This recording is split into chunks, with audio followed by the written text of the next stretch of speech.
Well, hello again. The week has flashed by. They do seem to be doing that, don't they?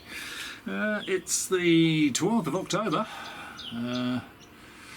2025. It's a Sunday and it's 6 minutes to midday. I've got a bit of sweat running in my eyes.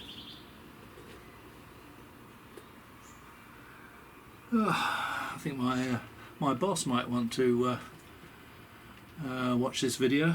He's probably never seen me sweat before.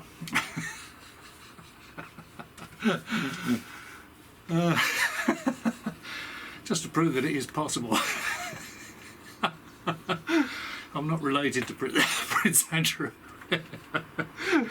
Okay, so only what 8 days to go to Danny Sheehan's global egg on face day.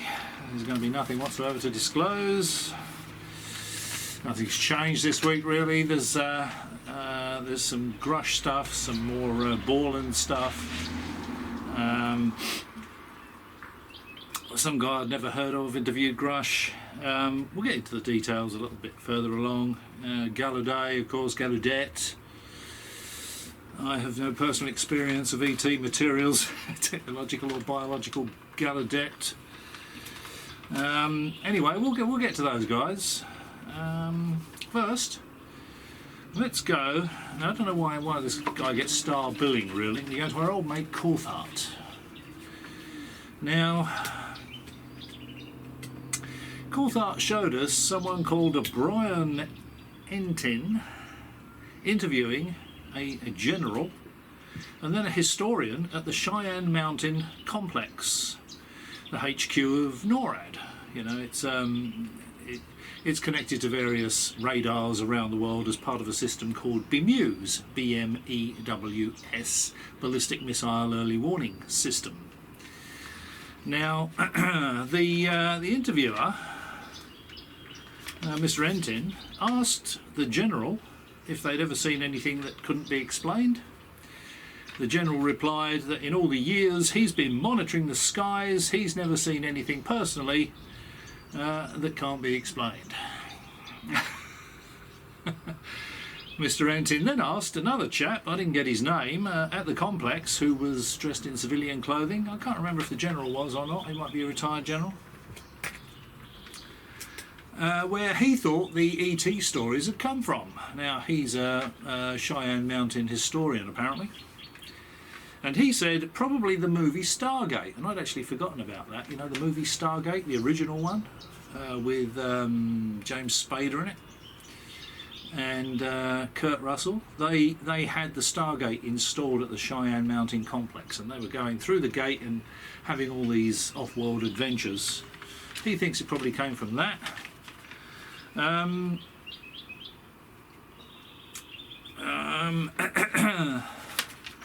It could also have come from the TV series Threshold. Does anyone remember the TV series Threshold? Where they detect an ET spacecraft at Cheyenne Mountain. And they have a huge glowing ET spacecraft just off the coast, you know, and it's lighting up an American warship. And they have these things, you know, going underwater and badgering warships in the television series Threshold. That's probably where this stuff comes from. The X-Files, the TV series The X-Files, a lot of it comes from there. Probably comes from Threshold, and some movies as well, probably including Stargate. He's probably right there to get Cheyenne Mountain actually in the picture. Yeah, the rest of the hogwash comes from the X-Files. Pretty much everything these people say, you can find a clip from the TV series The X-Files that will show what they're describing. Yeah, I've been doing some manual work in the garden. Sorry about this. And I forgot to put on the sweatband. I normally put a sweatband on under the hat. But I went inside to get the camera gear, took the hat off. Forgot to mop my brow. Anyway, the Cheyenne Mountain historian confirmed there was nothing in the historical records about aliens ever being there. No aliens at the Cheyenne Mountain complex in the historical records of Cheyenne Mountain. Because aliens have never been there. Recurring theme, this, isn't it? They've never been anywhere on Earth. Coulthart is still peddling the ridiculous egg-shaped ET craft recovery video. Oh, and Coulthart is very upset that Mr. Entin didn't get the general to say, well, yeah, we've seen lots of stuff we can't explain, you know, and the historian to say, well, there is stuff in the records about stuff we can't explain, you know, but Coulthart is saying, well, they're obviously covering up. He's pretty angry, Mr. Coulthart. Still hasn't sunk in to Mr. Coulthart's noggin that it's all science fiction rubbish, none of this is real. He's not going to get anybody to say, well, apart from the fake whistleblowing bullshitters, that any of this is real. Remember, none of those can back up a single story with tangible evidence. Fake whistleblowers. Now, Coulthart is still peddling the ridiculous egg-shaped ET craft recovery video as being a real recovery of an ET spacecraft. Now, if you think about that, it's monochromatic green, okay? And there's a cable going down, and there's a little, what looks to me like a fishing line, and it's duct taped to an egg. If you actually look at the video, it looks like an ordinary chicken egg. As it rolls, it doesn't roll inside the sling. The sling is adhered to the egg, and there are lines on the sling. So it looks exactly like duct tape taping fishing line to an egg, and then a bit of fishing line up to a bit of 2mm steel rope from the local hardware store with a bit of duct tape around it. Now, if you actually watch the video and apply a bit of critical thinking to it, shows a cable going down that we're told is a 150-foot long line, but it's super rigid. You know, 150-foot long line is going to sway around a bit, you know. It's much more likely to be 1 or 2 feet of 2mm steel rope from the local hardware store, with a bit of fishing line duct taped to an ordinary chicken egg. The green monochromatic background, which is to give the impression that it's in the bush or something, is done in green monochromatic to disguise the fact it's a plain old carpet. So the egg video is complete and utter rubbish. I actually did my own version of that, and I'll leave a link to that below.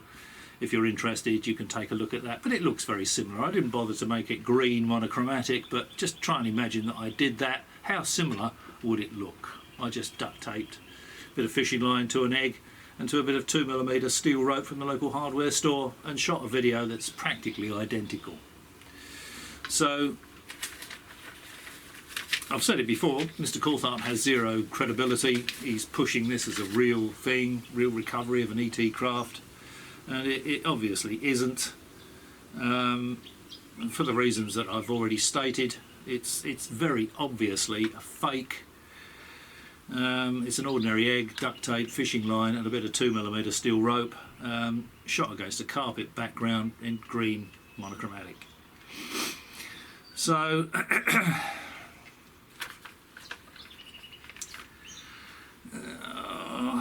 yeah, so it's complete and utter rubbish. I'll leave a link to my egg video below, and you can see how similar it is. Now, you know, Mr. Borland, you know, was telling us that he saw a triangular craft. He did 3 sketches of this triangular craft. 2 of them were immediately put into a SAP, a Special Access Program, and those 2 hand-drawn sketches from him prove we are not alone in the cosmos. That's Mr. Borland. Now, Mr. Grusch vetted Mr. Borland, so that he told Congress that Borland was worth listening to. He was credible. Borland was vetted by Grusch to appear in front of Congress. And Borland is the guy that tells us he did a couple of hand-drawn sketches that were immediately put into a SAP and prove we are not alone in the cosmos. So I think that proves conclusively that we really should not be listening to Mr. Grusch. Mr. Grusch has about as much credibility as Mr. Borland, which is 0. You know, yeah. So this clearly shows us that Grusch isn't worth listening to any more than Borland is, or Gockerell, for that matter. When he was in front of Congress, you know, he saw a big red rectangle, and these other guys saw a big triangle, and they all wrote their testimonies down for him as evidence, and he lost them. You know, the dog ate them. There's no video of this. There is no evidence to support his story. Even if he had a picture of it, an image of it, a photograph of it, there will be nothing. There will be no tangible evidence linking that to extraterrestrials. You know, this whole thing is just ridiculous. Now, Grusch tells us he knows that people have been killed to protect this ET is here secret. Now, he's working for Burlison. Why doesn't Mr. Burlison ask Grusch to name 2 or 3 of the people that he knows that have been killed? Give us the names, and then they can be checked out. They can be investigated. The FBI is looking into this, and you know it can be investigated. If you want someone independent doing it, give the information to a couple of private eyes. Investigate their deaths and see if they were suspiciously murdered, or whether they died, you know, heart attack, hit by a bus, fell out of an aeroplane, you know, that sort of stuff. And if Grusch refuses to tell you, Mr. Burlison, subpoena him. Subpoena Grusch and demand he give you that information. Get something from Grusch that has detail that can be checked, because so far nothing Grusch has said contains any detail that could be verified or otherwise, as I strongly suspect. That's why there's no detail. He doesn't give any detail because he knows as soon as it's investigated, they're going to be saying it's science fiction rubbish. Why does the neighbour always choose this time of day to stick a fork in his Alsatian?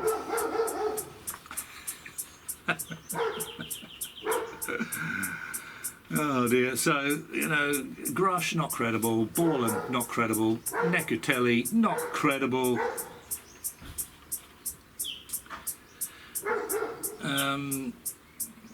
Yeah. Now, there's another guy that I've never heard of before, a guy called Brett Robinson. I think he's a professor of something or another. He did a video with Diana Pasulka, something about Catholics and aliens. It's complete and utter waste of time, in my opinion. Drivel, religion, consciousness, Satan, demons. Just put a line through all that nonsense. You know, it's just not worth wasting your time on. Anyway, he interviewed Grusch as part of this video that he made with Diana Pasulka. And he was told that he couldn't include the interview with Grusch in the video. Now, he doesn't tell us who told him that he couldn't do that, because I suspect that he likes this being interviewed. This Brett Robinson likes being interviewed. He likes a bit of attention. You know, he's like Gary Nolan. He doesn't get much attention outside of the ET stuff, and he's new to it by the sound of it. I've never heard of this guy. Likes the attention, so he likes to maintain a bit of intrigue. You know, oh yeah, I had a 3-hour conversation with Mr. Grusch, but I can't show it. I was told not to show it, and I can't tell you who told me not to show it. Now, that sounds absolutely ridiculous to me. It sounds pathetic to me, to be perfectly honest. Absolutely pathetic. And I think it's obviously bullshit. Very obviously bullshit. Curiously enough, this Dr. Brett Robinson looks a lot like I did 20 years ago. But it's not me, I can assure you. So, you know,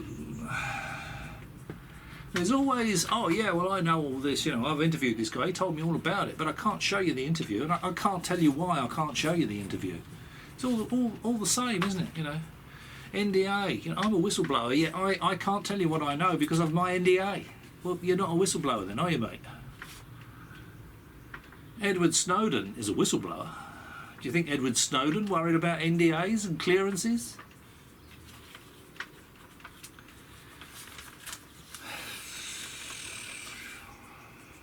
or Julian Assange.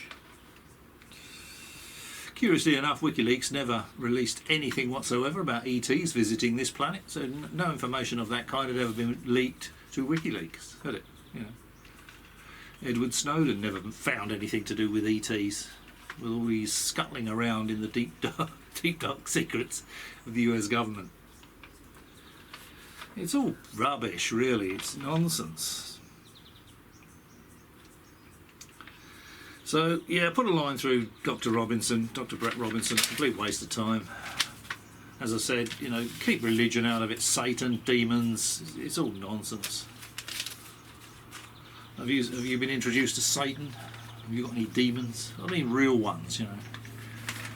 Not ones that want to make you go out and kill prostitutes. Real demons, you know. Pitchfork, Satan.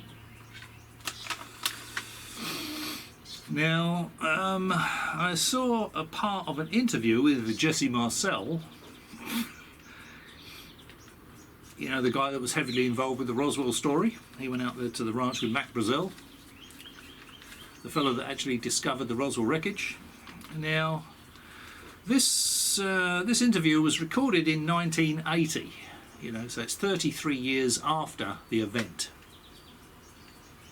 How much use is that? Now, there is a discrepancy in Marcel's testimony, because he used to say there was a big gouge in the ground, all this debris, you know. Now he's obviously forgotten about that, because Marcel tells us there was no gouge in the ground, you know, at Brazel's ranch. So that makes sense, doesn't it? Mogul balloon string crashes on Brazel's ranch. Remember, they're 600 feet long, these things. They have instrument packages, you know. It's not going to make a gouge in the ground. And the sort of debris that's going to be left there is the sort of debris that Mac Brazel described. You know, balsa wood sticks, tin foil, rubber strips, cardboard fin, stuck to a surface with scotch tape. I'll leave a link to Brazel's statement below, just in case you haven't seen it. Now, Jesse Marcel says...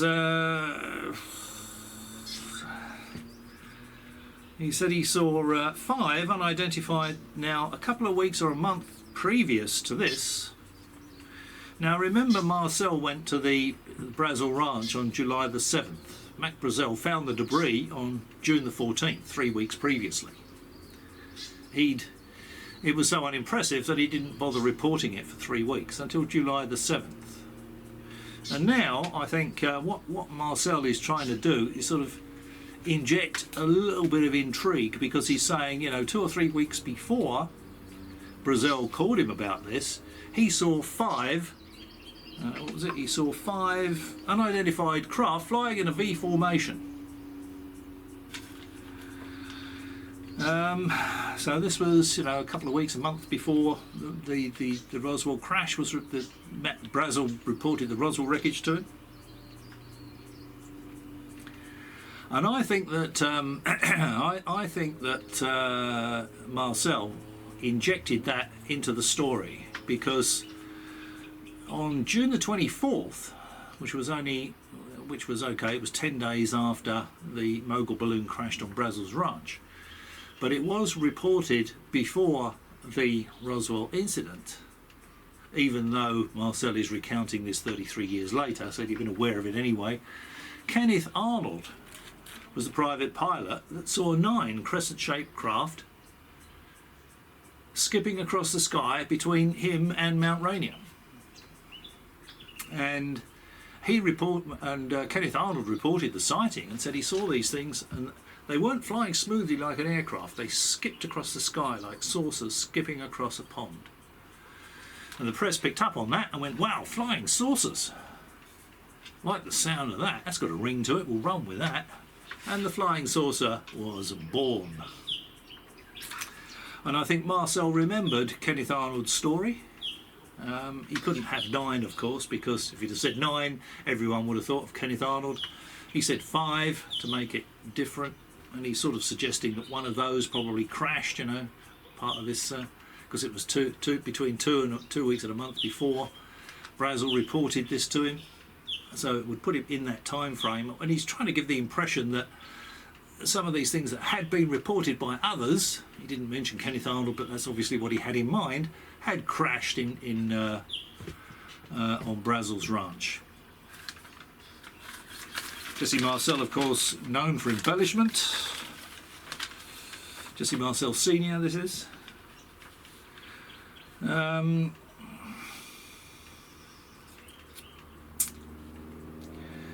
You know, he told people that he'd embellished his military record. He told people he was a combat pilot and he'd shot planes down and all that sort of stuff, and he wasn't a pilot at all. You know, I think it's safe to put a line through anything Jesse Marcel has to say, to be perfectly honest. This was 33 years after. Yeah.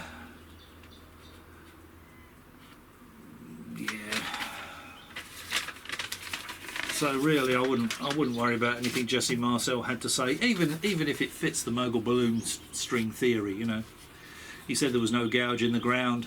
Well, why does he say there's no gouge in the ground now? And he said there was a gouge in the ground then. He was trying to create a bit of intrigue. I'd say the balloon string created no gouge. We haven't seen any pictures of any gouges. Mac Brazel didn't take any photos of any gouges. But he probably said that because he couldn't remember whether he'd said there was a gouge or not, I suspect. That's the thing with telling tall tales. You've got to remember the details, otherwise you say something else, you know, 30 years later. Okay, so... yeah, I'll leave a link to what Brazel said he found. You know, balsa wood strips.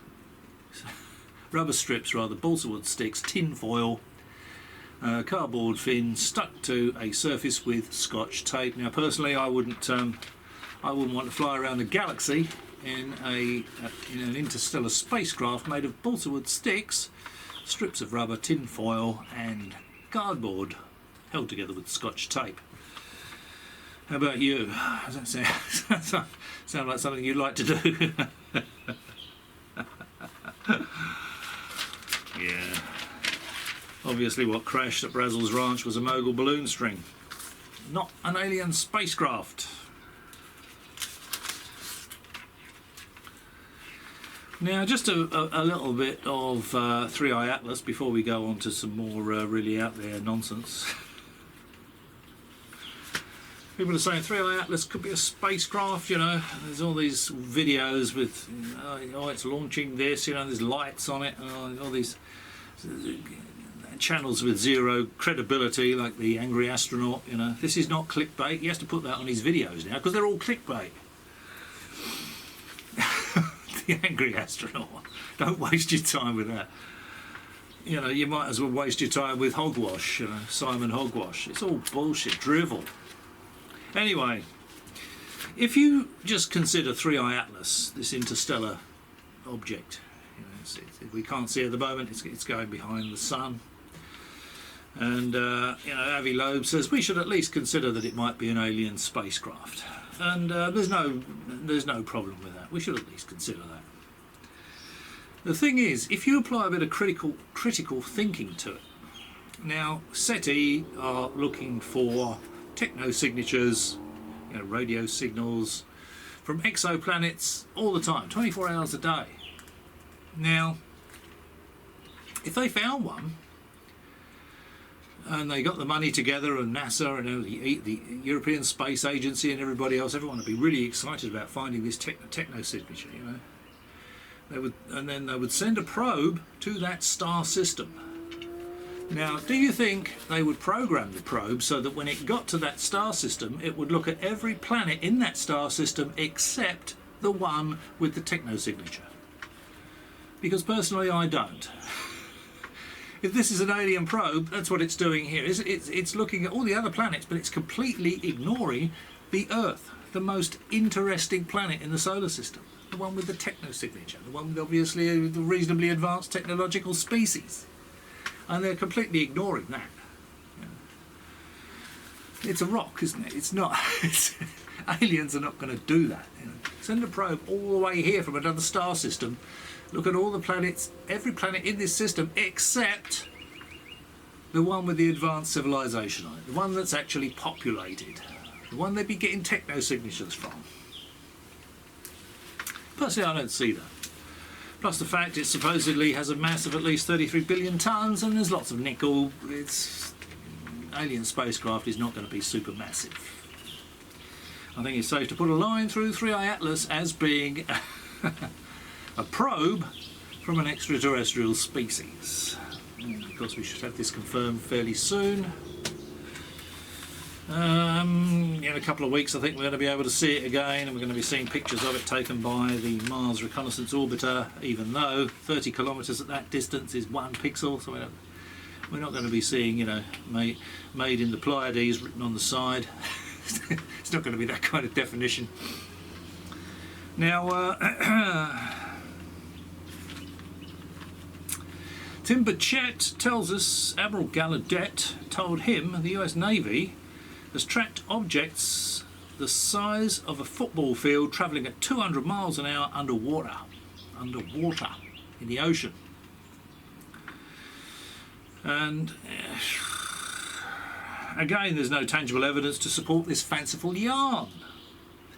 Burchett tells us no one has anything that can travel at that speed underwater. He's wrong, of course.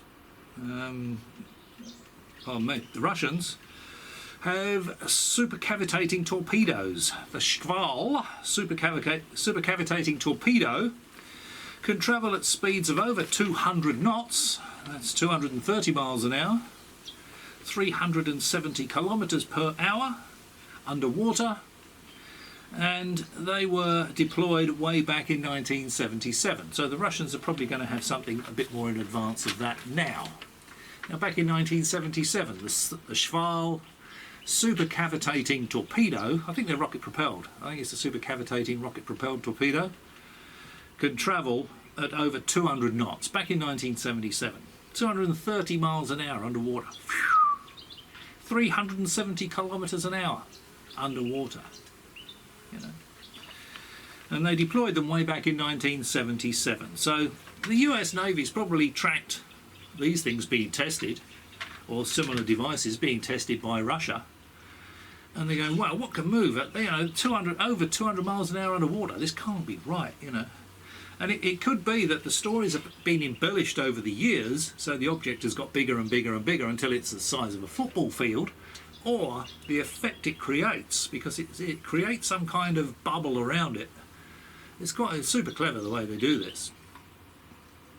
As it travels through the water, does that give the appearance on sonar that the thing is much bigger than it actually is? That it is actually as big as a football? Does it create a sound field underwater as big as a football field? But I'll leave a link to the Shkval supercavitating rocket-propelled torpedo below, so that you can, if you watch this Mr. Burchett, you can read up on objects that can travel at those kinds of speeds underwater and have been able to do that for what, 48 years? And goodness knows what they might have today. So, yeah, either the stories have been embellished over time, the weapon actually causes a big sound field that makes it look a lot bigger than it actually is, yeah, people are just making up bullshit like usual with this kind of thing. And of course, you know, there's plenty of navies with submarines out there. None of them are reporting these massive football field sized things roaring past them at 200 miles an hour, are they? 230 miles an hour, 370 kilometres an hour under the water. They're not getting hooked in any fishing fleet nets, are they? You know, no one from cruise liners is seeing these massive things coming out of the water. It's all bullshit. Anyway, I'll leave a link to the Shkval below so you can have a bit of a read up on it if you're interested in devices that can travel at over 200 miles an hour underwater and have been able to do so for 48 years. Now, Knapp and Corbell have found yet another new whistleblower. God. Mr. Gockerell. He's apparently ex-military and tells us a story of seeing a 300-foot flying triangle hovering above Eglin Air Force Base They had some Humvees and some construction lights, spotlights all set out around, and the thing was going up in the air, flying off at massive speed, flying back, and it was doing touch and goes, you know, just like if you take flying lessons. You do touch and goes in your little Cessna 150, 152. It was doing that. And, well, first of all, he said it hovered above them, and then it took off at speed and disappeared. And then the story continued that it was doing touch and goes. It must have come back to do the touch and goes, presumably.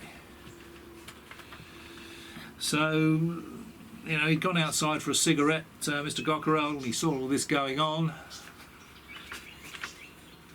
Obviously super secret, if anyone wandering outside to smoke a cigarette can just see it in full view.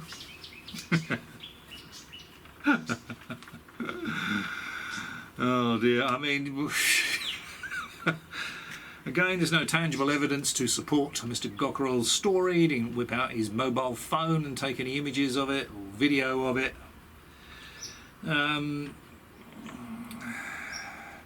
Is he trying to give the impression it was ET tech or reverse engineered ET tech? Who knows? I would say the story's a complete fabrication, personally. I don't believe it without tangible evidence. I'd need to see tangible evidence to believe something as a story as fantastic as that.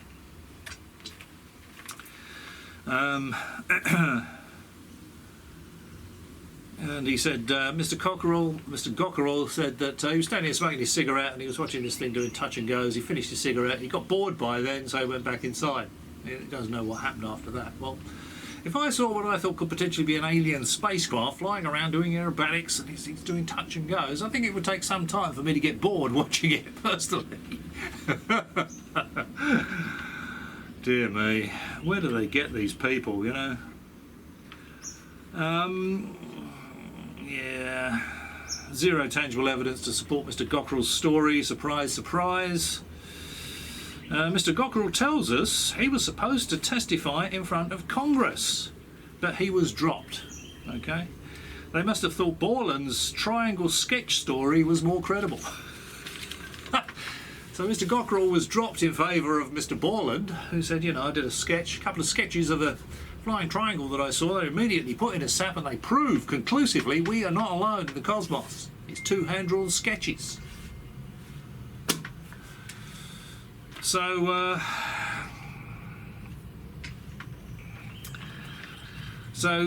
obviously Grusch must have thought Gockerell was less credible than Borland. Borland, of course, is not credible. Grusch is not credible. Nucatelli is not credible. None of these guys are credible.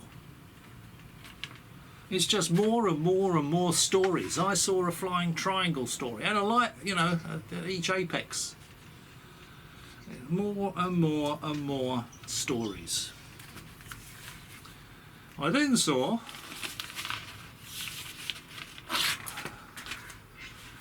a remote viewer, Mr. Paul H. Smith, who was involved in the CIA Stargate remote viewing program along with Hal Puthoff. Anything involving Hal Puthoff, just put a line through it, it's nonsense. He's a retired major from military intelligence that's written a couple of books on remote viewing. Remember, there's no such thing as remote viewing. Science fiction rubbish. Challenge for you, Mr. Smith. Remote view my house. Give me a detailed description of the inside. How many rooms? What they're used for? What the decor is like? What's in those rooms? Do that and just leave your description below. In the comments below, I'll tell you if you're right or wrong. I can tell you now, he won't take that challenge. No remote viewer will, because there is no such thing as remote viewing. It's science fiction rubbish. Now,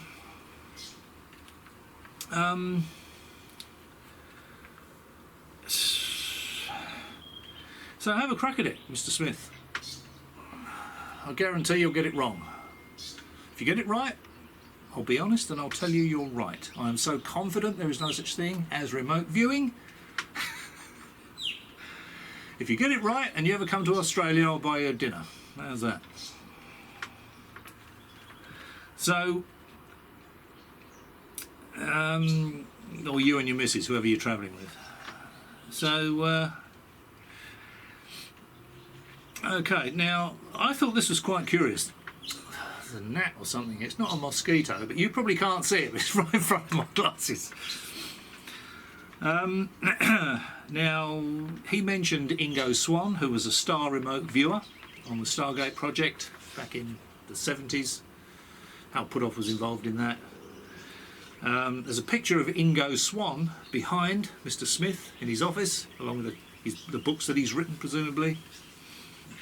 Now, Ingo Swann, he said that aliens, he had to think about ETs, ETs were coming to Earth, they were sucking up water for use on their lunar bases on the moon. There's no water on the moon. Now, fortunately, he said that it's quite some time, probably 10 or 15 years before, maybe more, before NASA found water ice on the south pole of the moon, so that they can make more than enough water to run their future bases on the moon, their lunar bases. They're going to have to take water to the moon. Of course, Mr. Swann didn't know that. He didn't remote view that, did he? So, put a line through Ingo Swann. It's another perfect demonstration of remote viewers not being able to remote view their own backsides with both hands and a large mirror. So, yeah.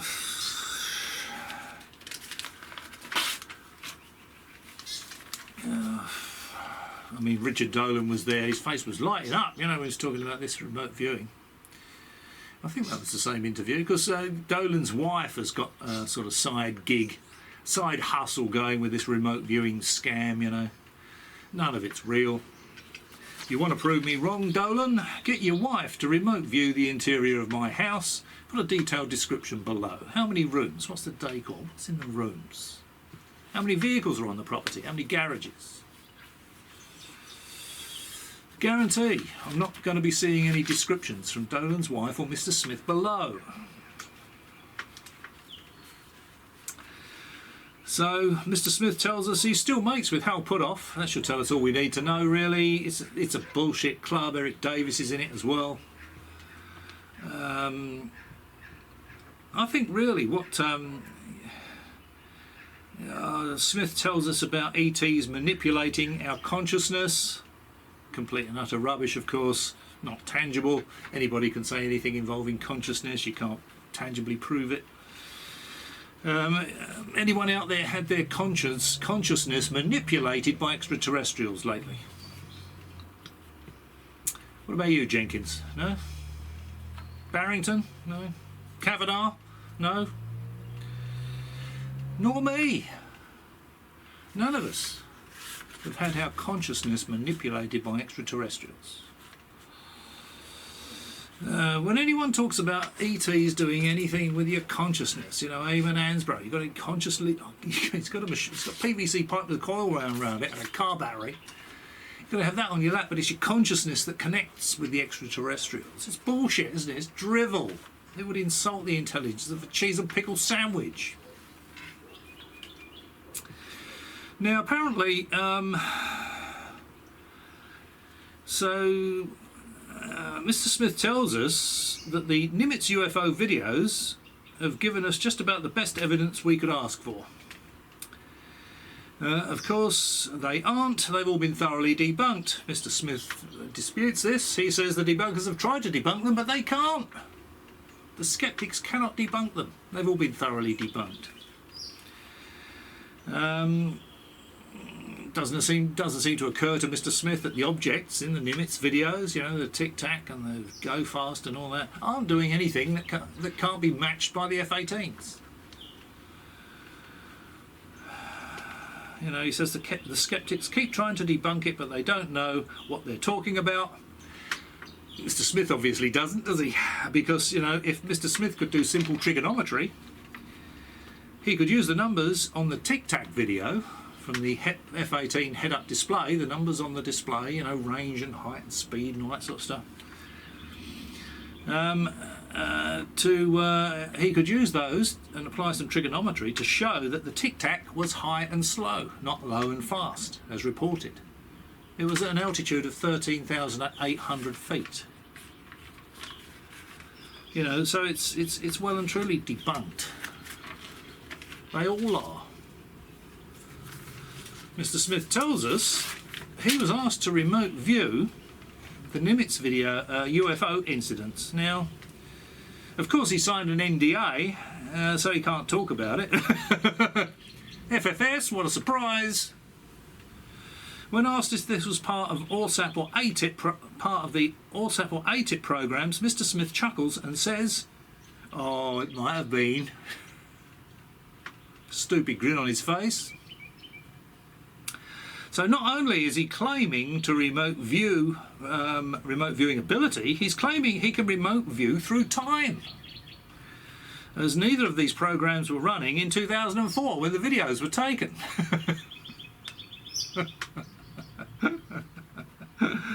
And of course ATIP wasn't a program at all. It was just Lou Elizondo's hobby, even though he's never been a ufologist.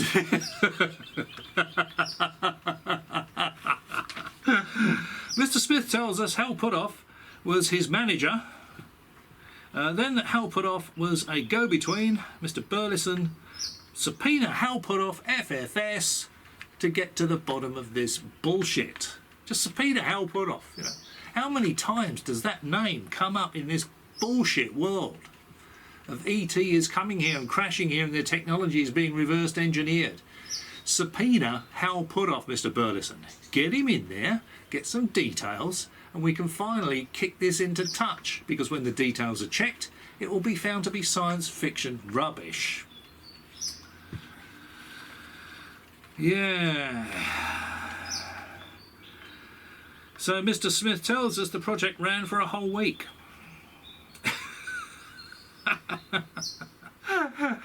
If there was anything to this remote viewing nonsense, the program would still be running, wouldn't it? I mean, how useful would remote viewing be in the world of intelligence gathering? There is zero evidence of the effectiveness of remote viewing. There is none. Zero, nada. Now, apparently, the pseudonym Michael, you know, the dangerous nutcase that Tim Phillips doesn't want anywhere near his family, is still pushing for a debate with Mr. Phillips. Mr. Phillips has resigned. You know, he's nothing to do with Arrow anymore. This in itself suggests that Mr. Phillips is probably right. You know, this guy is probably mentally unstable. You know, if I did a job and I interviewed somebody for something during that during that work, and then I retired, and that guy still wanted to debate me about it, I'd say, you know, I don't do that anymore. New business. You know, talk to the office. Talk to Arrow. Well, why doesn't Michael want to do that? Has Arrow already put a line through him and said it's all science fiction rubbish? I still strongly suspect that this Michael might be Borland, you know, might be Dylan Borland. He's still chasing Mr. Phillips and not Arrow as a department. Why single out a retired individual? It just doesn't make sense, does it? If he wants to prove his point, go to Arrow. That's all he's got to do, isn't it? I mean, Mr. Phillips is not in a position to do anything with it anyway, is he? You know, when you look at Borland, I get the impression that Borland is not all there, personally. It's a personal opinion. You know, Borland looks to me like he's got a few roos loose in the top paddock. A few roos loose in the top paddock, bouncing around, you know. Doesn't look quite right to me, Mr. Borland. So I strongly suspect Mr. Borland is this Michael that's badgering Tim Phillips. Completely pointless, of course. What does he hope to gain? TV series? Book? You know, keynote speaker fees? This thing's getting on my nerves.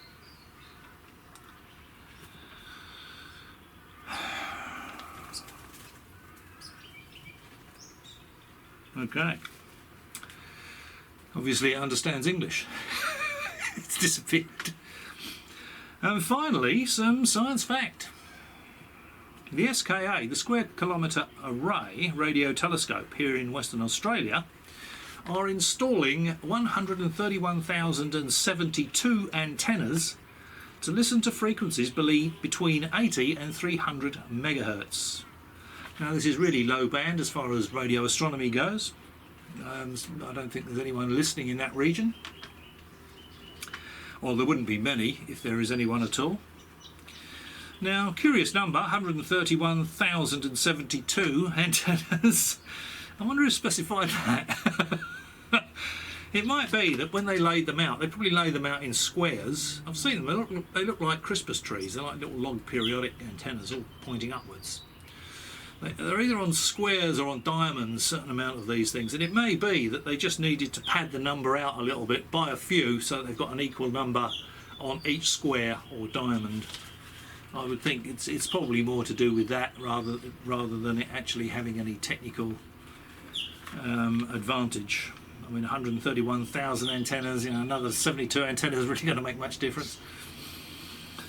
Anyway, I mean, it might be 131,050 was only half a square, you know, so they just padded it out to 72. Seems an odd number, doesn't it? Well, I reckon that's what's happening. So there are some very smart people out there that come up with all this stuff.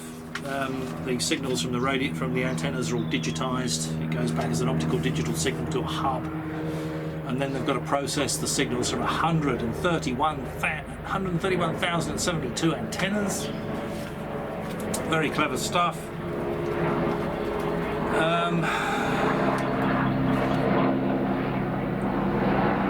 Just wait for the helicopter. Okay, so it's not commissioned yet, but I think they expect it to be up and running within a few years, maybe by 2030, maybe before that. Now, they're not specifically listening for ETs. They're actually looking for Doppler shifted, you know, signals that are shifted so low from really distant stars and galaxies. You know, they're going to be Doppler shifted in frequencies right down to between 80 and 300 megahertz. That's what they're really looking for. But if they do hear ET out there, they will tell us all about it.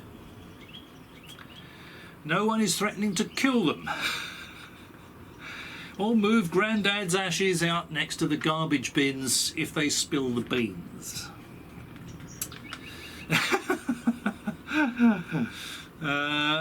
You know, that's all science fiction rubbish. There always has to be a barrier between the fake whistleblower and the stuff they're telling their stories about, because there's nothing on the other side of the barrier. There's no tangible material evidence there. It's all bullshit. Now, even with this massive array of 131,072 antennas, they're only going to be able to detect accidental leakage from a technological civilization out to about a distance of about 20 light years. So that even with that massive array, they're only going to be able to accidentally stumble across technological ETs out to a distance of about 20 light years. Now, there's not that many habitable planets within 20 light years. So, yeah, I wouldn't be holding my breath on that one. Yeah, so I wouldn't be expecting a we found ET announcement anytime soon from the guys involved with the SKA in Western Australia. Alrighty, well, that's it. That's it for another week. Another roundup of this week's complete and utter rubbish. A couple of people I've never heard of and will not be keeping track of. They're just not worth it.